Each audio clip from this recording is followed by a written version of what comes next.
May 13th, 2000. A Saturday afternoon in Enschede, Netherlands.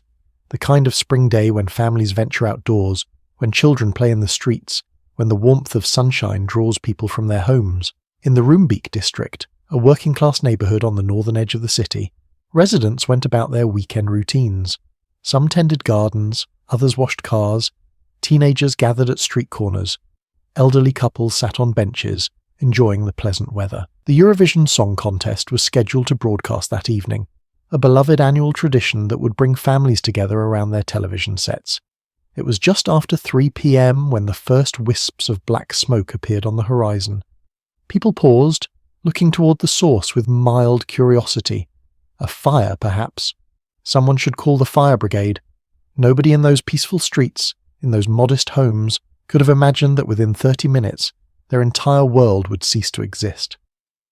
The smoke was coming from a building that most Roombeek residents didn't even know existed, despite living within hundreds of meters of it. Tucked away on Tollenstraat, surrounded by the very homes it would soon obliterate, sat the SE Fireworks Depot, a facility storing 177 tons of explosives in the heart of a residential neighborhood. 177 tons. To put that in perspective, the bomb that devastated Oklahoma City in 1995 contained approximately 2 tons of explosive material. The SE Fireworks facility contained nearly 90 times that amount, and it was located not in some remote industrial zone, not behind massive safety barriers in an isolated area, but in a neighborhood where children rode bicycles, where families lived, where people believed they were safe. This wasn't supposed to be possible. The Netherlands prided itself on rigorous safety standards, comprehensive regulations, meticulous oversight. Dutch engineering was renowned worldwide. Dutch bureaucracy was famously thorough. Yet somehow, through a combination of historical accident, bureaucratic inertia, willful negligence, and calculated risk-taking for profit, one of Europe's most densely populated countries had allowed a massive explosives depot to operate in a residential area.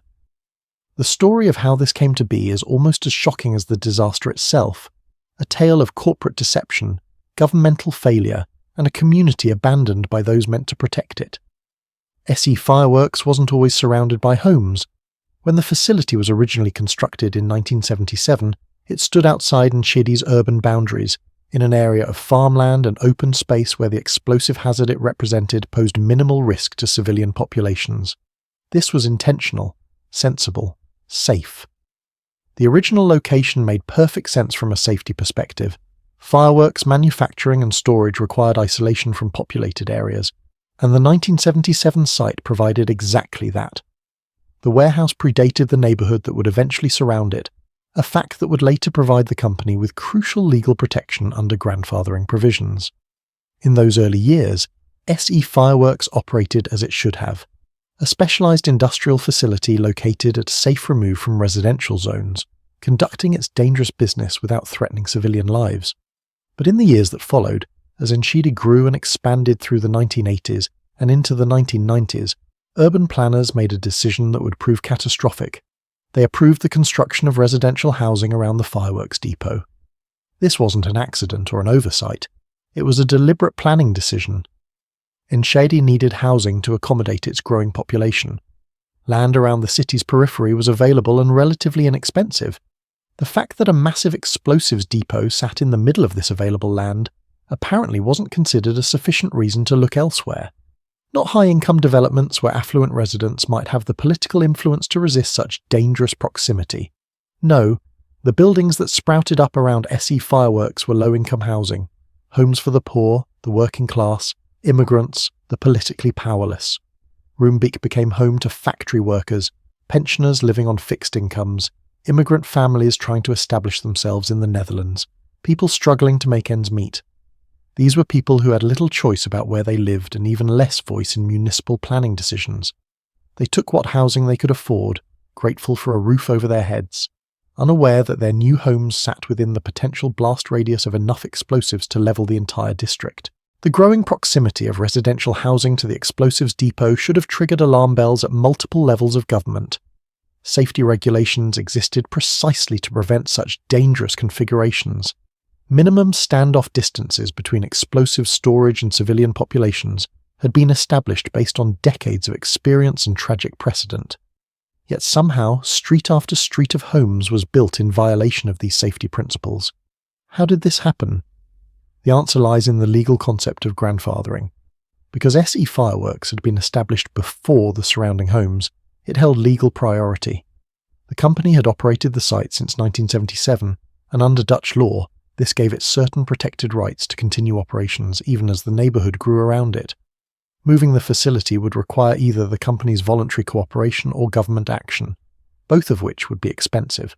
Someone would have to pay to relocate the entire operation to a new, safer location, and neither the company nor the municipality wanted to bear that cost. Some residents did know about the fireworks warehouse. Over the years, a few had even complained, expressing concern about living so close to such a dangerous facility. These weren't hysterical or unfounded complaints. They came from people who had done enough research to understand exactly what SE Fireworks stored and what could happen if something went wrong. But these complaints went nowhere, disappearing into bureaucratic files without triggering any meaningful action.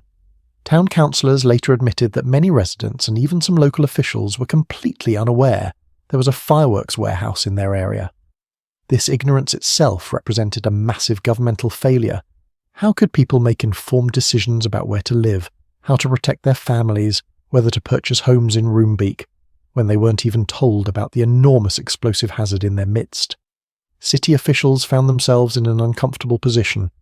Moving SE Fireworks to a safer location would be expensive, potentially costing millions of guilders. The municipality would likely bear much of that cost, either through direct payment or through the value of land exchanges and infrastructure development required for a new site. It was far cheaper to simply allow the status quo to continue, to hope nothing would go wrong, to trust in regulations and safety audits and the company's supposedly excellent safety record. This calculation, trading potential public safety for certain financial savings, is a recurring theme in industrial disasters. It would prove deadly in Enschede. The judge who later presided over the legal proceedings didn't mince words. City officials had acted completely incomprehensibly by allowing the company to expand its operations even when they knew laws had been broken. They prioritised the municipal budget over the lives of Roombeek residents, a decision that would haunt the survivors and the families of the dead for decades to come. The company itself presented a veneer of legitimacy and competence that made it easier for officials to justify their inaction. SE Fireworks was a major player in the Dutch fireworks industry, one of the country's largest importers of pyrotechnics from China, and a primary supplier to concerts, festivals and public celebrations throughout the Netherlands. If you'd attended a major outdoor concert in the Netherlands in the late 1990s, if you'd watched New Year's Eve celebrations in any major Dutch city, chances were good that the spectacular fireworks display came from SE Fireworks. The company had contracts with prestigious events, maintained good relationships with clients throughout the entertainment industry, and presented itself as a professional, safety-conscious operation. Owners Rudy Bakker and Willy Peter ran the company as a successful business, employing local workers, paying taxes, contributing to Enschede's economy. On the surface, SE Fireworks looked like a responsible corporate citizen, and crucially, devastatingly, the company had passed every safety audit it had ever undergone. This perfect safety record became a shield that deflected concerns and justified continued operations. When residents complained, officials could point to the audit results. SE Fireworks meets all safety requirements. When questions were raised about the proximity to residential areas, the response was the same. The company has an excellent safety record.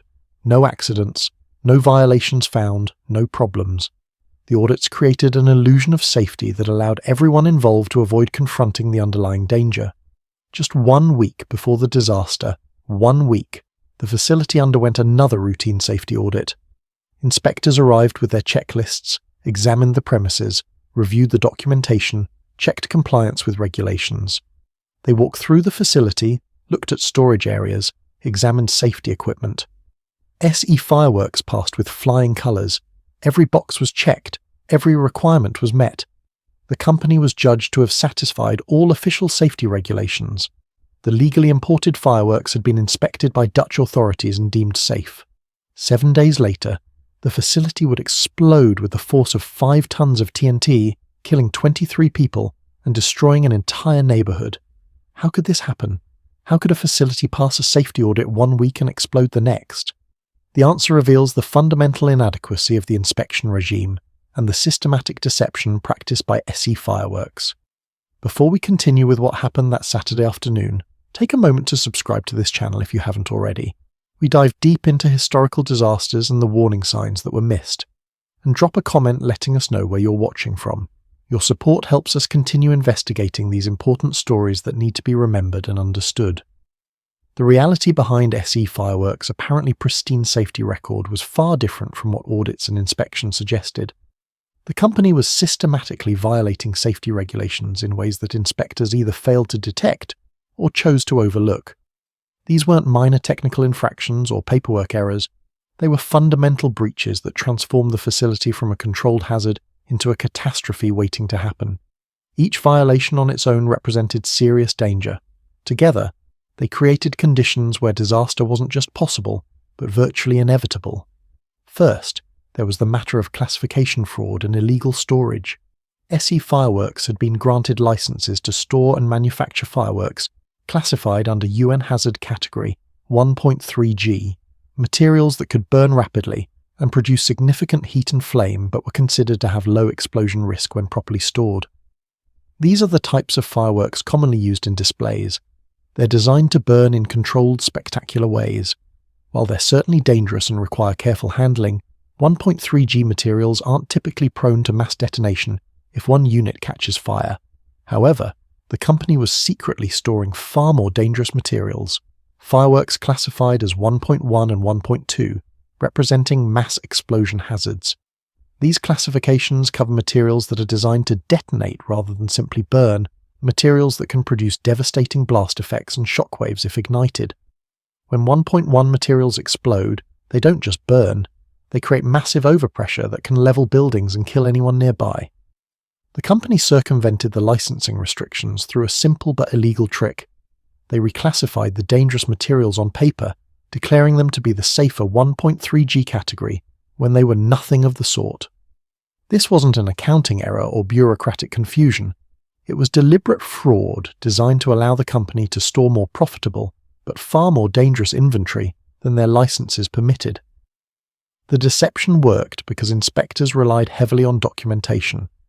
When auditors arrived and asked to see paperwork showing what materials were on site, SE Fireworks could produce documents showing everything was properly classified and within licensed limits. Unless inspectors conducted detailed chemical analysis of the actual fireworks, which they apparently never did, the fraud was nearly impossible to detect. Second, the facility was storing explosives in ways that violated even the most basic safety principles. The theoretical design of the SE Fireworks site actually incorporated sound safety concepts. Fireworks were supposed to be kept in specially designed sealed bunkers, reinforced concrete structures built to contain fires and minimize explosion risk. These bunkers were supposed to be separated by earthworks, massive mounds of dirt designed to absorb blast effects and prevent fire from spreading from one bunker to another. The system relied on compartmentalization, keep the dangerous materials separated so that if one bunker caught fire, the others would remain protected, preventing a chain reaction. This design principle has been proven effective in ammunition dumps and explosive storage facilities around the world. But SE Fireworks had systematically undermined this entire safety concept. Instead of storing all fireworks in the designed bunkers, the company was using shipping containers for additional storage. These weren't specialized containers designed for explosives. They were standard cargo containers of the type you see on trucks and ships every day. They offered no special protection, no reinforcement, no fire suppression systems. Worse, these containers were arranged closely together at ground level, with no protective earthworks between them, no separation, no compartmentalization. They sat side by side and end to end, creating exactly the configuration that safety engineers tried desperately to avoid. A dense concentration of explosive material with no barriers to prevent fire spread. If one container caught fire, the flames could easily reach adjacent containers, creating a chain reaction. The containers held massive quantities of fireworks that weren't properly accounted for in the official inventory, materials stored in direct violation of safety regulations and licensing limits. And crucially, these containers were being used to store some 900 kilograms of fireworks in the central work area, the very location where investigators believe the fire began. 900 kilograms of fireworks, stored illegally in containers that provided no protection, in a work area where people were actively handling and processing pyrotechnic materials. Third, investigators later determined that the facility's electrical installations were completely inadequate for the type of storage they supported. The wiring and electrical systems weren't properly designed for a building housing explosive materials. In facilities storing explosives, electrical systems must be designed to minimize any possibility of sparks, short circuits, or overheating. SE Fireworks apparently lacked these protections. The inadequate electrical systems created numerous potential ignition sources throughout the facility. Finally, the company was exceeding its licensed storage capacity. The licenses granted to SE Fireworks specified maximum quantities of materials that could be stored on site at any given time. These limits weren't arbitrary. They were calculated based on safety considerations. SE Fireworks had been steadily increasing its inventory beyond these legal limits, pushing the boundaries, maximizing profit while minimizing safety margins. Every additional kilogram of explosive material above the license limit increased the potential devastation of any accident. All of these violations existed simultaneously. Any one of them represented a serious safety breach that should have triggered immediate corrective action. Together, they created a disaster in waiting. And somehow, despite regular inspections and audits, despite the company's supposedly rigorous safety record, despite multiple layers of regulatory oversight, these violations went undetected or unreported for years. At approximately 3 p.m. on May 13, 2000, someone at the Enschede fire station received an emergency call. Fire at the SE Fireworks facility on Tollenstraat. For firefighters anywhere in the world, those words trigger an immediate adrenaline response. A fire at a fireworks warehouse represents one of the most challenging and dangerous scenarios imaginable.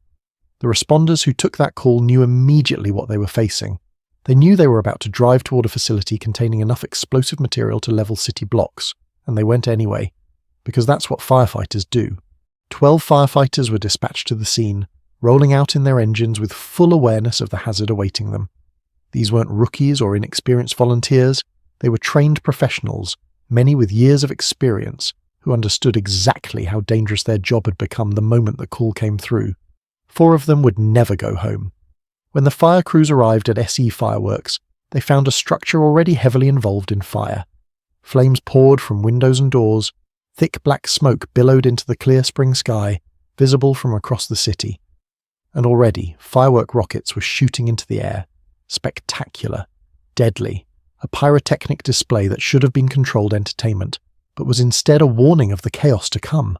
The rockets launched randomly, screaming into the sky and exploding overhead, raining burning debris back down onto the facility and surrounding area.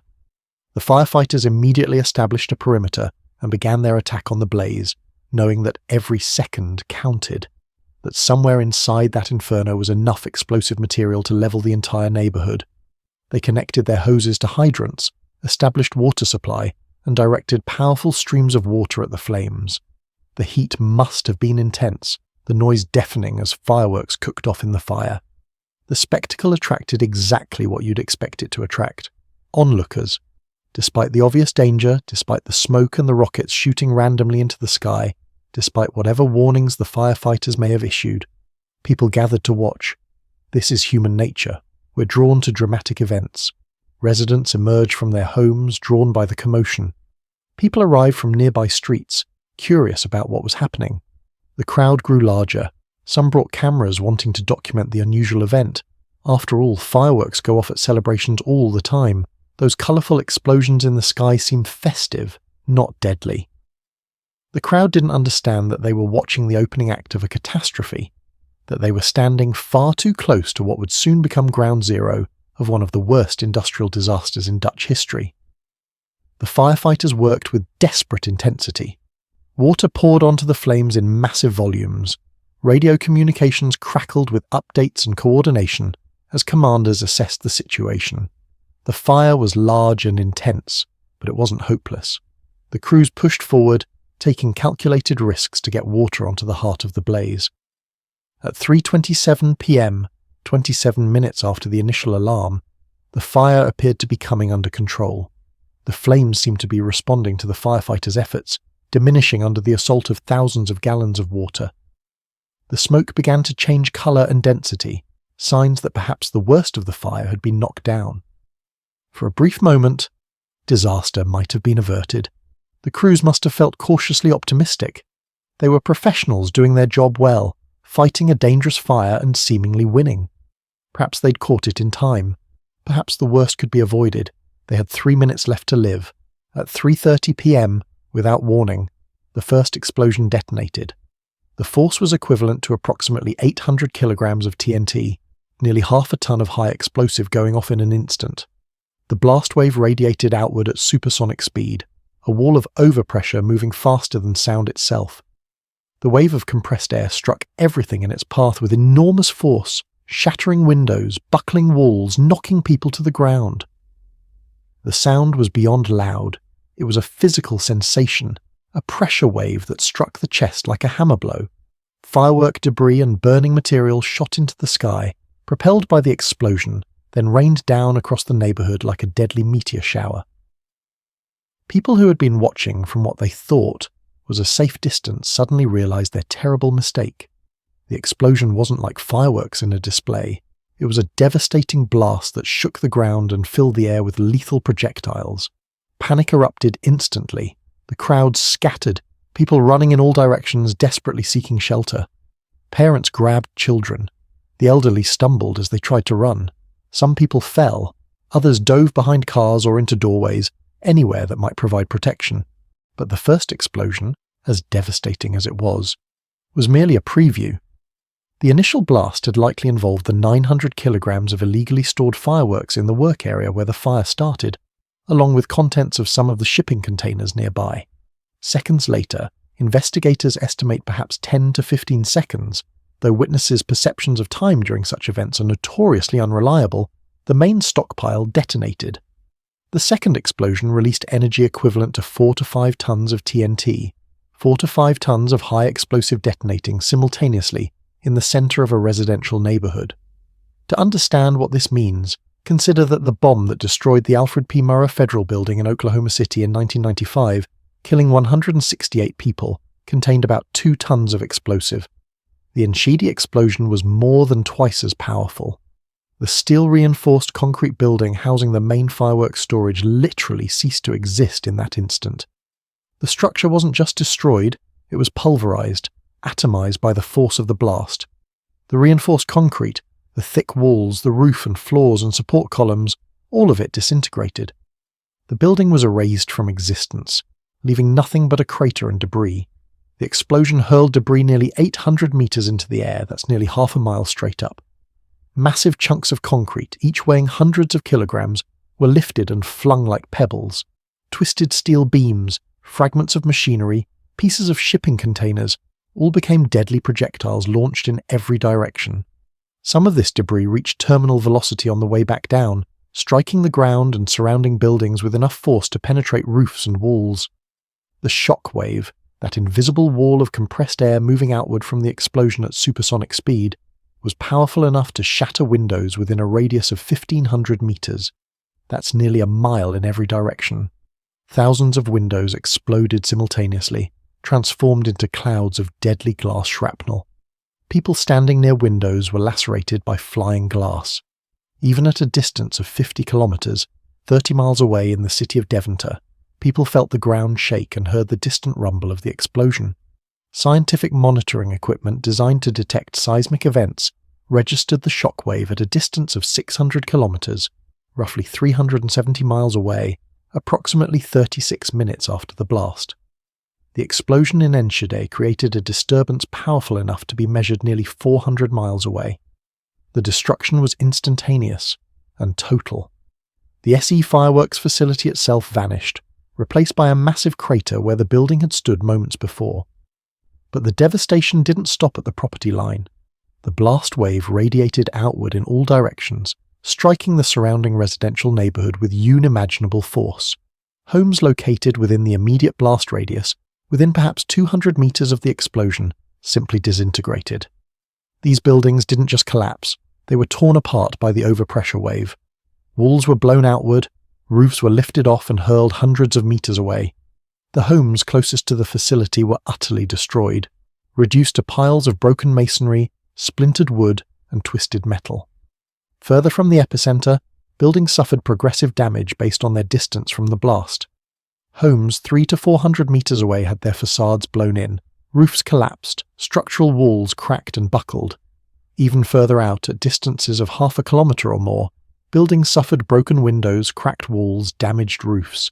And then there was the fire. The explosion didn't just create a shockwave, it scattered burning debris across hundreds of meters. Pieces of still burning fireworks, chunks of flaming wood, white-hot metal fragments, all rained down across the neighborhood. Where this debris landed on roofs, it started new fires. Buildings that had survived the initial blast began to burn. The fires spread, feeding on the wreckage. Within minutes, the entire disaster zone was ablaze. Those standing closest to the explosion, including the firefighters who had been bravely battling the initial fire, had no chance of survival.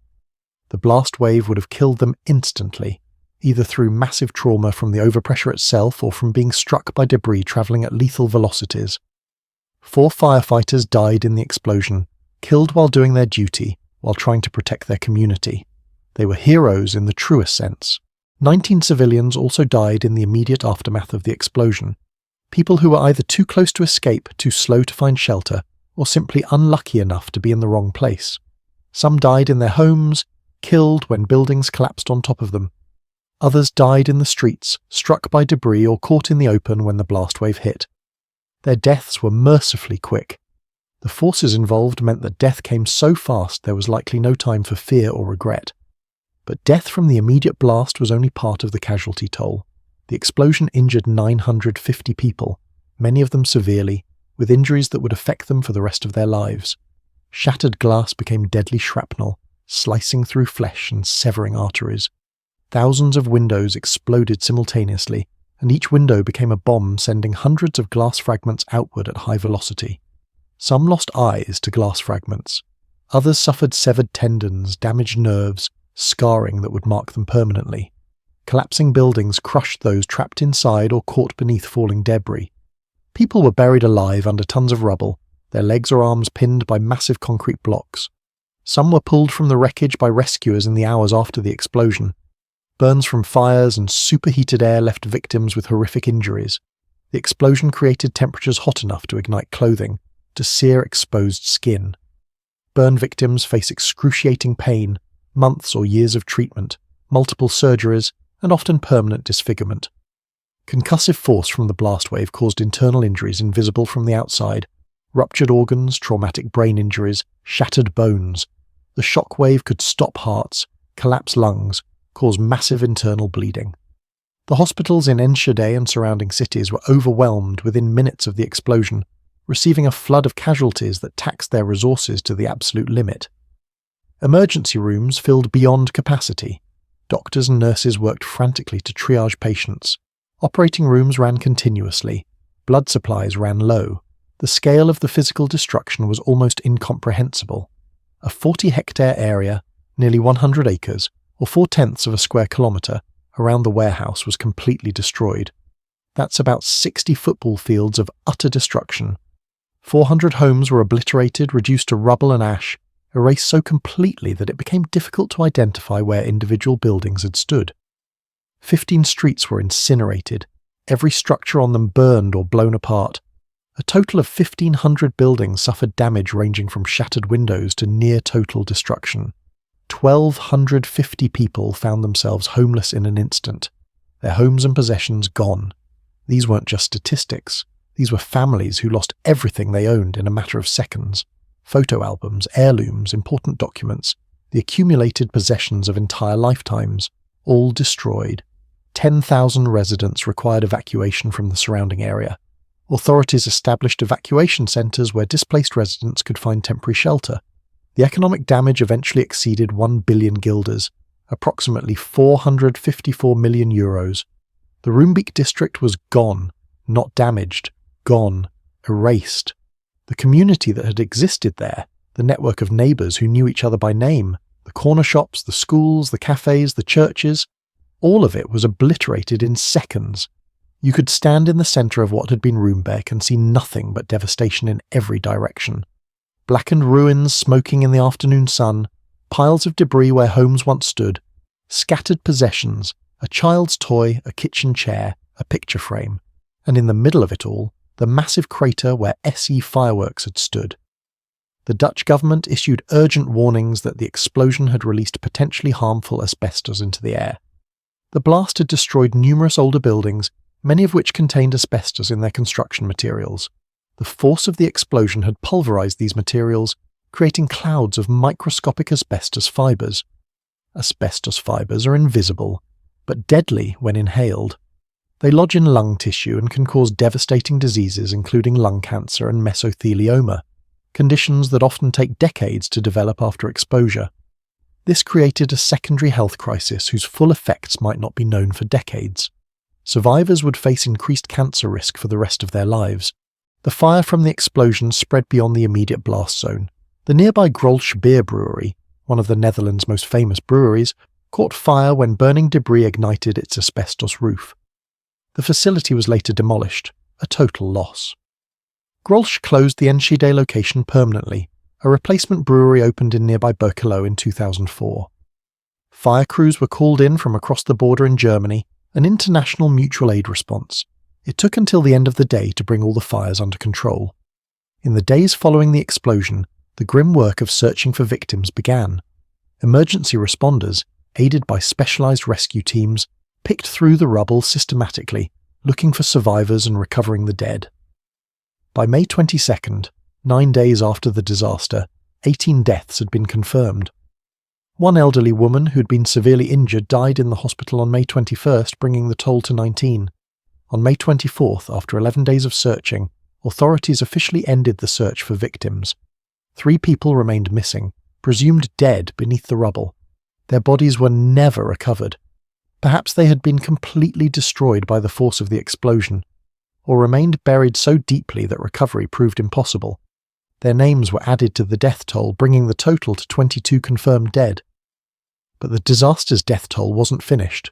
On October 19th, 2000, 5 months after the explosion, a 19th survivor of the initial blast died from her injuries in the hospital, and in 2005 Dutch media reported an unofficial 23rd victim, a 26-year-old Enschede resident who had died in a local hospital on October 2nd, 2000. She had sustained only minor physical injuries in the explosion itself, but in the months that followed she developed an eating disorder. Her doctor reported a direct connection between her death and the disaster. Her name appears on the memorial at the disaster site alongside the 22 officially recognized victims. 23 lives extinguished. 23 people who woke up on a Saturday morning in May expecting a normal weekend and never came home. 23 families destroyed, left to grieve and wonder why their loved ones had to die. The legal aftermath of the disaster was as complex and troubling as the event itself. The cause of the initial fire has never been officially determined with certainty. One theory suggested arson. Investigators arrested several suspects, though none were ultimately convicted.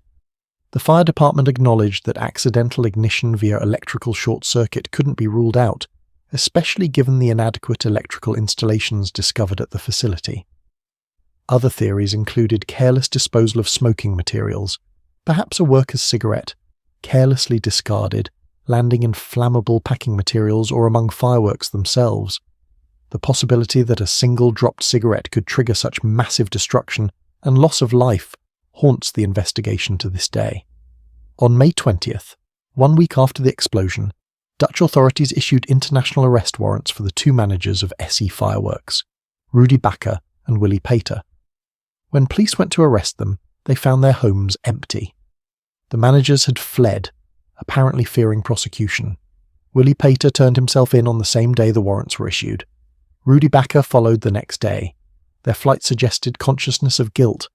The legal proceedings that followed were frustratingly inadequate given the scale of the disaster. In April 2002, nearly 2 years after the explosion, Bakker and Peter were sentenced to 6 months imprisonment each for violations of environmental and safety regulations and for dealing in illegal fireworks. They were also fined €2,250 each, 6 months, a fine of just over €2,000. For a disaster that killed 23 people, injured nearly 1,000, and destroyed a neighbourhood. Even more troubling was what the men were acquitted of, the more serious charges of negligence causing the fire.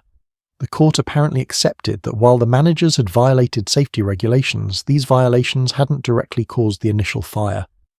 Meanwhile, André de Vries, a 36-year-old man, was arrested on suspicion of arson. In May 2002, the Almelo court tried and convicted de Vries of starting the fire deliberately. He was sentenced to 15 years imprisonment. However, this conviction was later overturned. In May 2003, the Arnhem Appeals Court acquitted de Vries, finding insufficient evidence that he had deliberately set the fire.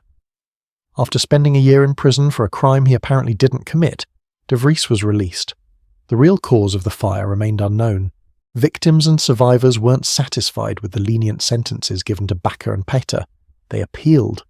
In February 2005, nearly 5 years after the explosion, an appeals court agreed that the original sentences were too lenient. Bakker and Peter's sentences were doubled to 12 months each. The charges were expanded to include culpable homicide. But even this enhanced sentence came with a catch. Under Dutch law, prisoners only had to serve 2/3 of their sentence if they behaved well. Both men had already served 3 months. With credit for time served, they would only spend 5 additional months in prison, for 23 deaths, for nearly 1,000 injuries, less than a year total in prison. The UPV, the organisation responsible for distributing compensation to victims, assessed 3,519 claims and ultimately awarded €8.5 million in total compensation. 300 people received payments for incurring extra costs. 136 people received compensation for loss of income, and 1,477 people received compensation for health problems caused by the disaster. While €8.5 million sounds substantial, divided among thousands of claimants, it amounted to relatively modest individual payments. Perhaps the most damning aspect came from statements made by the presiding judge. The judge stated that city officials had failed to take action, even when they knew laws had been broken. Municipal authorities were aware that SE Fireworks was violating safety regulations, aware that the facility posed a risk, yet they acted completely incomprehensibly by allowing the company to expand its operations. Why? Because moving SE Fireworks would have been expensive, and the city feared it would have to pay the cost. It was cheaper to allow the danger to continue than to eliminate it. The disaster did produce some positive changes, though they came far too late. The Netherlands intensified its safety regulations concerning the storage and sale of fireworks. The laws that SE Fireworks had violated were strengthened and enforcement improved. Authorities closed down 3 illegal fireworks depots that had been operating in the Netherlands.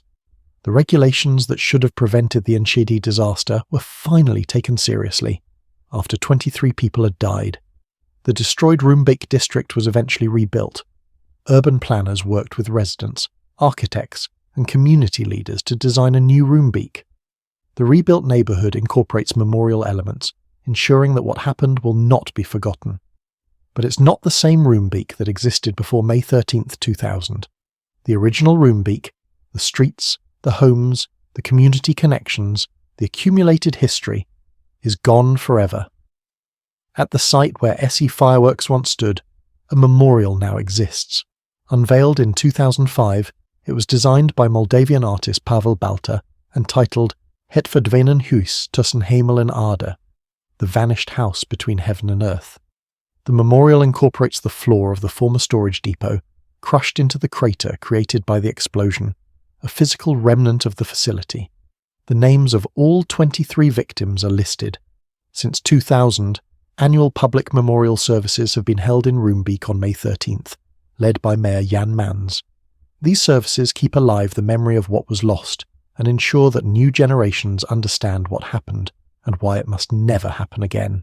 The Enschede fireworks disaster stands as a textbook case of how multiple failures, corporate greed, regulatory capture, inadequate enforcement, bureaucratic inertia, and community powerlessness can combine to transform a manageable risk into a catastrophic disaster. Every link in the chain of causation represents a point where different decisions could have prevented the tragedy. If city planners had refused to allow residential development near the explosives depot, if regulators had conducted more thorough inspections, if SE Fireworks had followed the law, if someone had listened to residents' concerns, if municipal officials had prioritized safety over budget considerations. Any one of these interventions might have been enough. Instead, each responsible party failed, and the failures compounded until disaster became inevitable. The explosion on May 13, 2000 took approximately 30 seconds from the first blast to the final detonation. 30 seconds to destroy what had taken decades to build. 30 seconds to kill 23 people and change thousands of lives forever. 30 seconds of hell created by years of negligence, greed, and indifference. The black smoke that residents noticed that Saturday afternoon was the visible manifestation of invisible failures, the smoke signals of a disaster that had been waiting to happen. Enschede reminds us that industrial disasters are rarely pure accidents. They are the predictable endpoints of identifiable failures and conscious decisions. The explosion was inevitable given the conditions that had been allowed to develop. What makes such disasters particularly tragic is that they're almost always preventable. The knowledge exists, the technology exists, the regulations exist. What's often missing is the will to enforce standards, the courage to prioritize safety over profit, and the political power of those most at risk to demand protection. For more investigations into historical disasters and the warning signs that were ignored, subscribe to this channel. These stories deserve to be told, remembered, and learned from, so that the lives lost weren't sacrificed in vain, and so that future disasters might be prevented by those willing to learn from the past.